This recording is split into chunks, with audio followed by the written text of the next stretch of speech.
Joining me now is Robert Duncan, who is with Creem Magazine from 1974 to 1981 and managing editor of that magazine from 75 to 76. He has a new book out called Loudmouth. First of all, thank you, Robert, for taking the time to talk to me today. I really appreciate it. Well, thank you, Christian. Back at you. Now, I'm obviously not young enough that I shouldn't remember Creem Magazine, but I don't. I was born in 1976, and I know it mostly by the legend of what it was. And I think it's important to kind of give our audience an overview of what it was about Creem Magazine that set it apart from, well, firstly from Rolling Stone. Like, what's the big difference between Rolling Stone and Creem? Well, I actually wrote for both. I mean, I wrote much more extensively for Creem, but so where Rolling Stone, aspired to a certain respectability, Creem aspired to disrespectability. It was a magazine that was not afraid of making fun of rock stars, and in fact, the very idea of rock stars was kind of called into question. And it it started in 69, and Rolling Stone started in San Francisco, and no doubt Detroit informed a lot of the kind of punkish attitude. And as you may know, Dave Marsh, who was the first editor of Creem, maintains that he invented the phrase punk rock in the pages of Creem. So it was punk versus mainstream. Yeah, and obviously being in Detroit, you do have that sensibility. You know, it's a lot more Iggy and the Stooges than it is. I mean, obviously the Grateful Dead immediately come to mind when you talk about the Bay Area. And and it always seemed like when I've read materials from it. I mean, and obviously. People know you from your association with it, but I would say that Lester Bangs is sort of this writer that kind of transcends the magazine, in and of itself. I think people who maybe haven't even read him have at least heard his name. And if you're anyone who's familiar with him, that'll kind of tell you where Creem was coming from, because what I liked, just sort of putting the notes together, it was something that I remembered, but he was fired from Rolling Stone because he didn't like, I think, a Canned Heat album, at least according to what the internet tells me. Right. I wouldn't trust somebody who did like a Canned Heat album, but that's just me. Well, he was brilliant. He was, and he had a great name too. Oh yeah. And that was his real name. Well, his last name was Banks. His real first name was Leslie, but he was called Lester his whole life.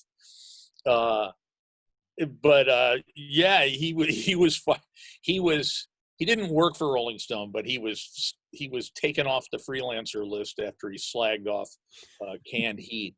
And a few years later, when Dave Marsh, who was the original editor of Creem, went to become record review editor of Rolling Stone, he gave me work when I had gone freelance. I'd left Creem, and I reviewed those for the Kiss solo albums when they came out, assigned by Dave.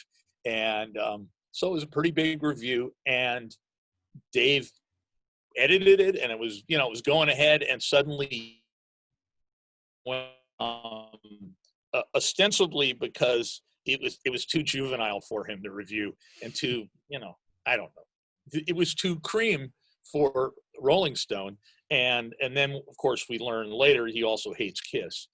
So yeah, I mean, I actually rewatched it a little while ago when I knew I was going to talk to you. But a few years ago, I saw you on the Kiss podcast, Three Sides of the Coin, and I remember you talking about how you wrote that, and Jan Wenner hated Kiss so much, and I think that you have the idea that there's oddly enough, there shouldn't be a rock and roll intelligentsia, but there was, and those are the people who ran and still run to some extent the Rock and Roll Hall of Fame. So obviously that was just like, yeah, they don't belong in our club. And I think that the interesting thing would have been that you couldn't have possibly written 4 glowing reviews of those solo albums. You probably would have proven his point that at least one of them's not very good. Maybe all of them, I mean, I don't even remember. I don't know what I Yeah. found the review recently, but I forget where I've stashed it in my computer. But yeah, I was my interactions with my relationship to Kiss was always one of tongue in cheek and kind of teasing them, and so I'm sure it had all that kind of wise guy stuff in it. Well, I do love that you have this book, which is, I guess, the first book about Kiss that came out in 1978, and I do love that you gave yourself the title of the world's leading authority on the rock group Kiss, which is a very specific title, and it was always worded not just leading authority on Kiss, no, the world's leading authority on the rock Oh, group Kiss. Uh, absolutely. and Well, just saying you were, that meant you must be, right? well, exactly, exactly. And I was reaching for the awkwardness of all those extra words. I thought I thought that was funnier. So, Yeah. And but you I still get people talking to me about that. Oh, you are the world's leading authority, and right. And I yeah, guess I I mean, was at look, that. we live in the age where everybody's an expert, and you just knew before everybody else. It's like, yeah, if I give myself this title, you know, I worked Yeah, for a radio show for a long time, and nobody was my boss. So instead of being the producer, one day I just started signing everything that I was the executive producer. There was nobody to tell me I wasn't the executive producer, and it just sounds yeah. better, you know. And Oh, it that line on my does. resume says executive producer because I felt like, you know what, I did it long enough. I must be the executive producer, you know. But Well, on you my actually, resume, it said world's leading authority on the rock group Kiss. hey, and I think that might be your whole, like, not that there isn't plenty more that you could put on it, but that might be all you need. It's like, well, if he's the leading authority, we Well, should really talk to him, you know. and who would have thought back in 1978? I didn't really think that Cream was going to persist and the Kiss book would persist, but I guess I should be thankful. Yeah, well, I think that obviously, you know, in that time there wasn't a lot out there, and you had already written about them, and I guess you'd met them, and I know that you saw them early on. I did. So, what was your thinking of Kiss when you first saw them, and how did that evolve throughout the course of actually taking the time to write a book about the band? Well, yeah, the book I wrote pretty fast, so there wasn't a lot of evolution. But I mean, I was horrified when I first saw them. I was like, "What?" They were opening. I can't. I wish I could remember who it was. So they were opening for, but it was in Winterland in San Francisco. I live now in the Bay Area again, but I lived here for about a year in the early '70s. Cream. I was by that time. No, it was before I went to Cream, so I was just getting to know them, and they asked me, would I go interview this new band, and go to the show, and so I went to dinner with Bill O'Coin, who was a nice guy, and then we went to the show at Winterland, and they had all the lights, and they had some pyro, and I'm like, I was like, I thought, well, this is showbiz, this isn't rock and roll. So I was horrified. But when I met, before the show, I had met them, and they were all nice. And it happened to be the moment when Paul was late for the interview, and he came in, and he had just gotten that rose tattoo, his famous rose tattoo at I believe Lyle Tuttle's, where I later went to get Right. my tattoo. Um, Yeah. so And I was horrified. I thought, what is this bullshit? This is not, this isn't rock. This is showbiz. And yeah, uh, so I think that if somebody had told you then that nearly 50 years later they would be embarked on their second or possibly third farewell tour, you would have been like, no, there's no no, chance. I would have fully believed it. I mean, I thought the world was going to hell. So Uh, I thought, all right, well, I mean, I mean, and I knew from when I was writing that it was like when I was freelance writing after I left Cream, I knew that I could always sell an article if it was about Cream. I mean, if it was about Kiss, sure. and so I had my whole shtick was to do a negative article one week and a positive article the next week in a different publication, and I thought that was kind of funny. Yeah, putting the notes together, I saw that you sometimes would say that they're literally the greatest band, and then the next week that they're destroying rock and roll. And Right. by the way, you might be right in both cases. Yeah. There was something great about them, and I grew up in the era when they didn't have the makeup on, and they were a very different incarnation of the band. But Right. I always liked them, and I liked the older stuff.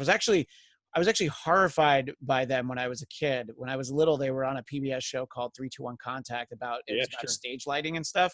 And I'm just like, the one with the kitty cat face is all right, but I think that Gene Simmons definitely made me cry.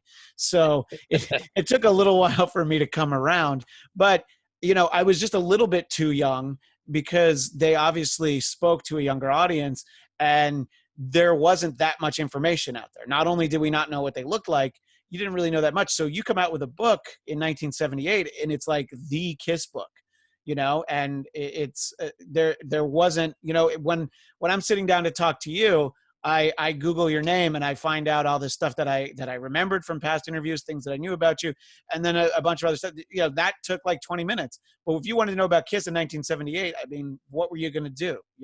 Like hope that the Yeah. new issue of Creem Magazine had something else about them, because Rolling Stone sure wouldn't. So what Yeah. was the reaction to the book? Was it just like almost like they didn't care what was in it because they were glad that there was a Kiss book? The readers, well, the funny thing is, so I was at this time, I had left Cream and I'm in New York and I'm a freelance writer, and you're struggling as freelance writers do today. But so struggling, and we were broke, and I remember, so I got this deal for this Kiss book. This guy, a friend, this guy Richard Robinson, who's a producer and a writer. He wrote for Cream. He's married to a woman named Lisa Robinson, who was a famous rock writer, and he at a press party for Ozzy Osbourne, where we went so we could get free booze and food. Richard said to me, "Hey, an editor called me. He's looking for somebody to write a biography of Kiss." So he gave me the guy's number. I called the guy. We did a deal in a deal. It was, not much money. Sure. And, but I thought, okay, this is going to bail me out. And royalty, the publishing industry is so antiquated, and it still is. It's so fucked up. It takes you 6 months to get a royalty statement. I got my first royalty statement, and I thought, this book has got to be selling, right? And it had zero on it. Zero. Didn't make a nickel. And I thought, okay, I don't know how I'm going to pay the rent or anything.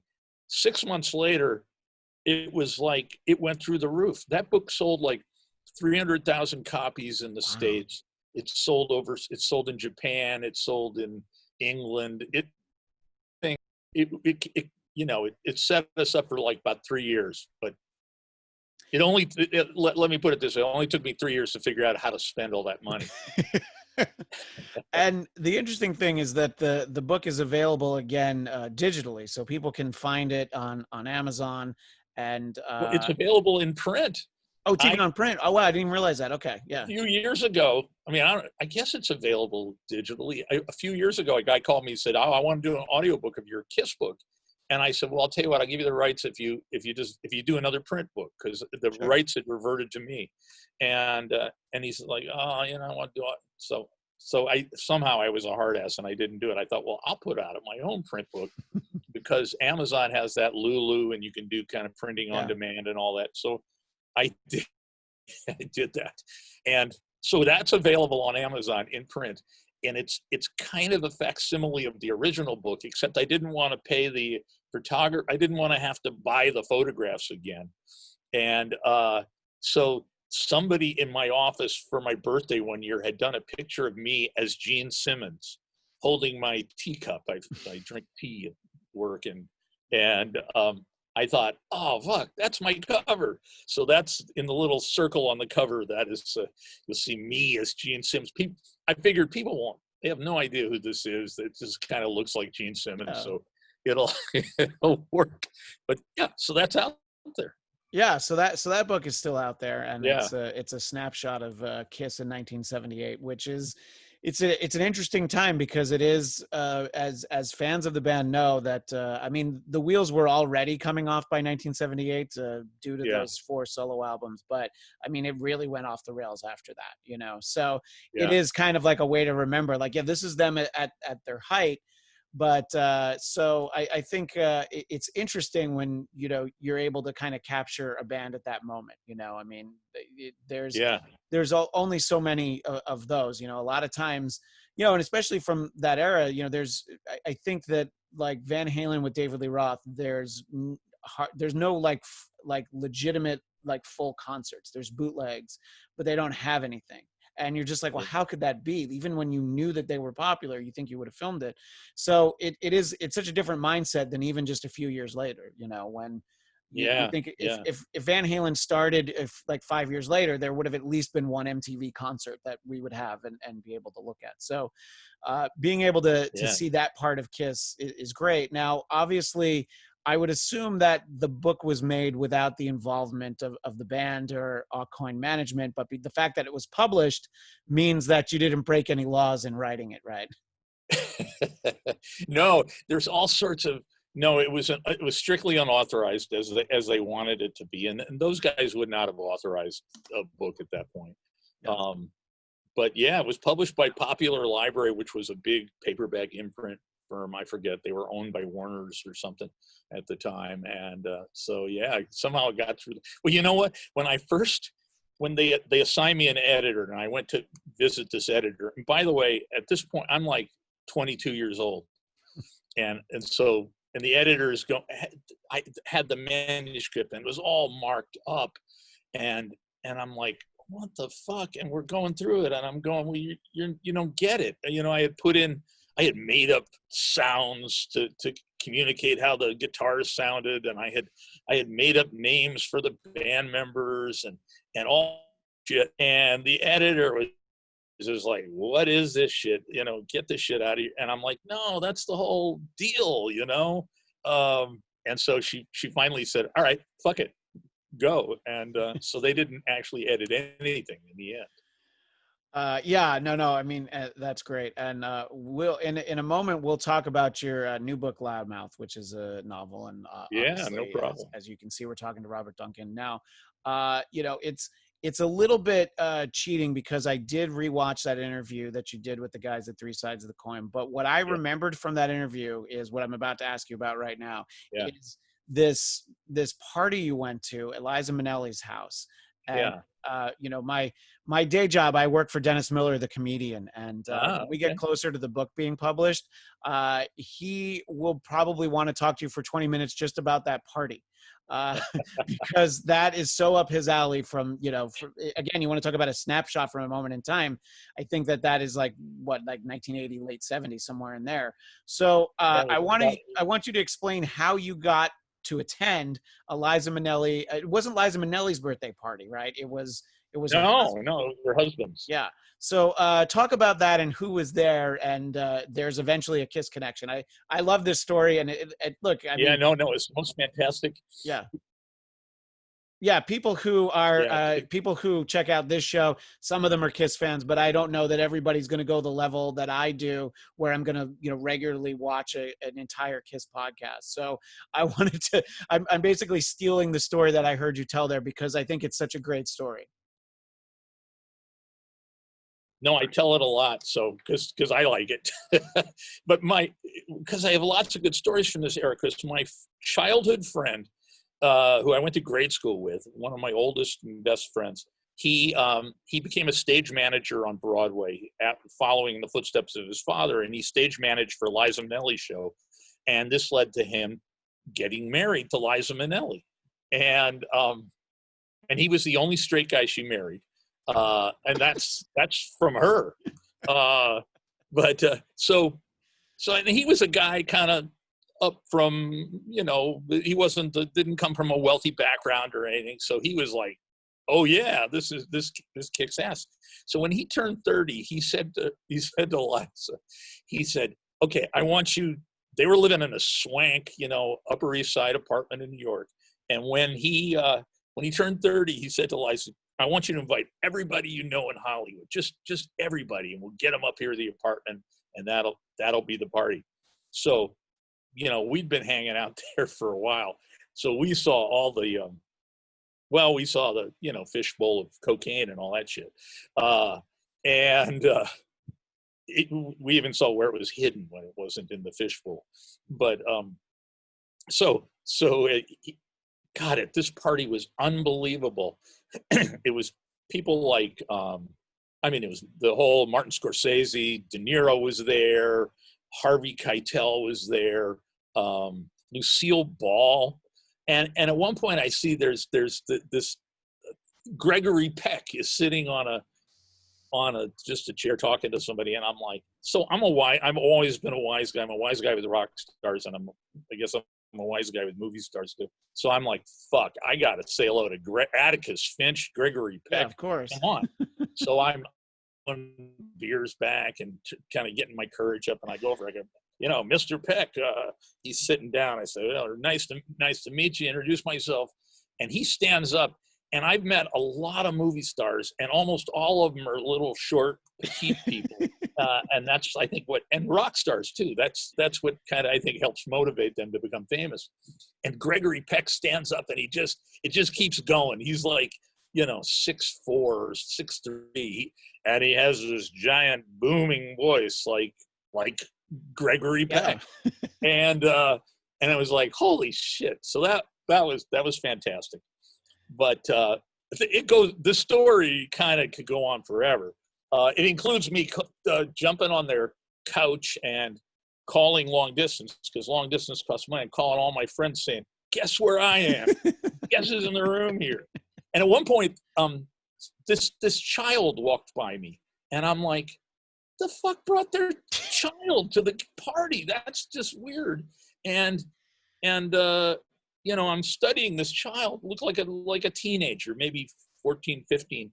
And it turned out, and he's short too. And just, again, petite. Yeah. And it turns out it's Al Pacino. He came from Broadway where he was in his stage makeup, and I guess he had his hair dyed or something. Right. And it was like, that's fucking Al Pacino, and he's like 5 feet tall. And I thought he was a kid. And then they brought Lucille Ball in, and I say they brought because there was two guys kind of propping her up on either side. I think she had a few more months to live, and but it just went on and on. But at one point, I'm standing near the kind of entryway, chatting with Harvey Keitel and Meatloaf, and what I loved about the Meatloaf thing was Meatloaf was scarfing, you know, hors d'oeuvres, and his wife is going, what's his name? You know, Adair, or I can't remember his name. I forget his name. Yeah. Meat. You got to stop eating that stuff, because he was trying to lose weight, because Meatloaf was pretty fat. Sure. And so his wife was like slapping his hand, and I just thought, oh, that's this. I love that. And so we're chatting, and I hear like a knocking at the door. Nobody else hears it, and so I slide over to the front door, and I open the door, and now the background is that I have this relationship with Gene Simmons where I make fun of him, and I make fun of him to his face. And I think he kind of likes it. I haven't seen him in a few years, so maybe he didn't like it. But so I open the door, and who's there but Gene Simmons? And Gene points at me like, what the fuck are you doing here? And I'm pointing back at him like, what the fuck are you doing here? And we kind of go through that jocularly for a moment, and then he says, "Well, I'll introduce you to my date." And of course, it was Diana Ross, and you know there was no mistaking Diana Ross. She had big hair and her giant smile, and she was just absolutely Diana Ross. So, and then they came in, so they were there. That was. And I always thought Gene Simmons must have been like, what? I mean, he just really must have been mystified that I was there. The party, I'll tell you the ending of the party goes beyond the kiss thing. So it goes on for a long time. And so my wife and I, or I think she was my girlfriend at the time, were there. It's 5 a.m. And they're finally trying to sweep me out because now I'm just totally lit and I'm just carrying on. One of the things I used to like to do when I would get drunk, I still get drunk, but I don't do this anymore. But I would, as a kid, I had learned life saving. So I learned how to carry people who were heavier than you. So I would always pick people up in bars and carry them around and dance around. And so they're sweeping us out, and it's just my friend who married Liza and me and my wife, Ronnie, and it's Farrah Fawcett and Ryan O'Neal, who are a couple at this point. And at one point I had walked into a bedroom, and Ryan O'Neal had the biggest amount of coke you've ever seen in front of him. And he was hoovering it up. And I said, "Hey man, can I have some?" He said, "Oh, I don't have enough." I was like, "What?" Well, so anyways, judging from every story from that time frame, he didn't have enough. He definitely needed more than that. Could be. But anyway, so I couldn't find my jacket. It was a nothing jacket, like a windbreaker. And I'm going all around the house and I'm yelling, "Who stole my jacket?" and all that shit. And Farrah Fawcett comes out of the bathroom with a black windbreaker and says, "Is this your jacket?" And I'm like, "Fuck." And I go and I grab her and I throw her up on my shoulder and I start running around the house, all their marble floors of the apartment, just charging. And I came, and Ryan is like, my friend Mark, the husband of Liza, is going, hey, Duncan, come on. And Ryan says to him, Ryan makes himself kind of the emergency commander on the scene and says, no, don't interfere, because he's afraid I'm going to jump out the window with her. I don't know what he's afraid of. But he made it way more dramatic than it had to be. So I came around the apartment and I came around back near the front door again, and I grabbed Liza, and I had Liza and Farrah Fawcett each on my shoulders, and I'm jumping and dancing. I'm trying to make it look as scary as possible, and running around the apartment, and Ryan is going to try to talk me down, and finally I deposited the ladies back and left. Well, just think of the impact it would have had if you had jumped out the window with two of the icons of the moment. Farrah Fawcett, who that would have, been a moment for mourning for straight men everywhere. And obviously Liza, that would have been something for gay men everywhere. So no one would have liked you, if you had harmed either of them. Oh yeah, but I could have been, the Lee Harvey Oswald of my moment there. My name would live on. So anyways, oh God, that story goes on. There's even a coda to it, but I'll spare you. Well, no, please, you don't need to spare me, but it's I love the idea. Like if that story is from any era and those people are there, it's I mean, I've been at a couple of things where there's a handful of famous people, and honestly, it's because my wife's a TV writer and I've gotten to go to the Emmys. But to be at somebody's home where especially in an age where you don't have to worry about being filmed and everything, I can only imagine. So I love that story. And I know that your book Loudmouth is a fictionalized account of your time in the music industry, but how much of it is accurate? And by accurate I mean how much of it is factual? Are there celebrities in it? Or talk a little bit about how Loudmouth came to be.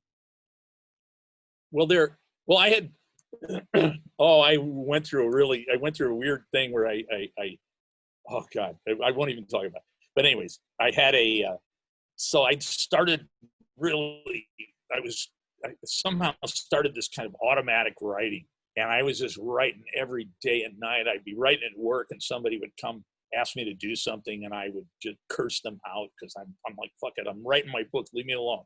And I didn't know it was a book. I was just writing these stories, and I kept going. And after about 13 months, I'm like, what is all this shit? Because it was all disparate stories, and I put it all down on the floor, and I thought, well, if I took out this story and I added a story here to bridge this gap, I would have a kind of a memoir of sorts.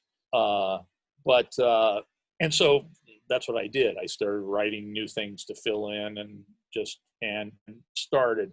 And then I decided, well, fuck making this a memoir, because I don't want to have to be held to remembering things accurately. And I know memoir that you got a little fudge room, but because Al Pacino's lawyers might contact you and say, no, he looked like he was 16 that day, so we'll see you in court, sir. So, yeah, well, that Liza story isn't in. I had it in an earlier edition of the Oh, manuscript, and I thought, well, that's not rock and roll, Fuck it, I don't, it's true. It's a good story, so I Yeah, try to include any decent story that had the most tenuous relationship to rock and roll. But so then I started shaping it, and I decided, okay, there's going to be people really not happy about their portrayal in here, so I'll change names. So it turned sure. into a novel. But I remember when there was novels like Jack wrote On the Road, and everybody knew this guy was Allen Ginsberg, and Yeah, that guy was that guy, and so you knew the names had been changed, but you didn't. Who cares? So I decided that the modern reader wouldn't give a shit if it was a fictionalized version, and it's not. It covers here's the caveat. There's a lot of rock and roll stuff in it, and actual named rock stars, and other people, and some of them I had to change their names because I sure. thought, but there's also some stuff from my childhood early on, and I had a weird, wacky childhood with kind of a crazy Southern Gothic, and spent a lot of time in Memphis, and so I was kind of knocking at the door of rock and roll in those days. I had a crazy, wild half brother, much older half brother, who I remember riding around in his,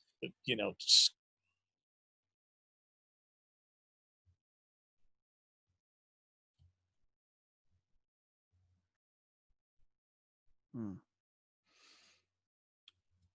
It's a little bit of a bad connection right there. You froze right in the middle of that, but I like to think he'll come back. I can always, have him come out for a second, and then we'll come back and we'll see what happens. That was a little bit of a tenuous connection there, but I hope that we're able to get Robert back. And obviously, we're talking to Robert Duncan, and the book is called Loudmouth. It is a novel, and it's a fictionalized version of his life. And well, he was there. I was trying to bring him back in, and that was a very tenuous connection, which is certainly the kind of thing that happens. And again, the book is called Loudmouth, and his name is Robert Duncan. I really wanted to make sure that I got to that Liza Minnelli story. There's so much more I want to talk to him about, so I do hope that he jumps back in. I was just trying to put him in the waiting room, and I deliberated on whether or not I should do that, because then he was gone, and now he's like gone for real. So I just hope he does come back in at some point in the near future. But if not, I can always let people know that if they want more Bladtcast, I will always give them more Bladtcast. You can go to bladtcast.com, BLADTCAST.com. And of course, like the Bladtcast on Facebook, and of course on Twitter at BLADTCAST. We are indeed the Bladtcast, and if you want to follow me just one-on-one at Christian DMZ, that's Twitter. That is also Instagram. I'm not on any of those other things. I don't know that TikTok's going to be around much longer, so I feel like I should respect my decision to stay away from TikTok at this point. But in any case, if you are watching this, if you're seeing the video version, you're on the Bladtcast YouTube channel, and you may have noticed that over there at the Bladtcast YouTube channel, we have added a few other shows. I finished out the Agents of S.H.I.E.L.D. after show that I was doing for AfterBuzz TV before they went on hiatus. And I've got sort of a new iteration of Marvel Movie News, it's a show that I was doing there for a little while, which was, of course, it is now called Marvel Movie Talk. Well, unfortunately, I vamped for a while and did not get Robert back, which is very unfortunate, because we had a few more minutes together, and I did want to tie that all together. But I will hopefully be able to record more of the interview sometime in the near future. And again, our guest has been, possibly will continue to be, Robert Duncan. The book is called Loudmouth. So hopefully I do get to talk to him more in the near future.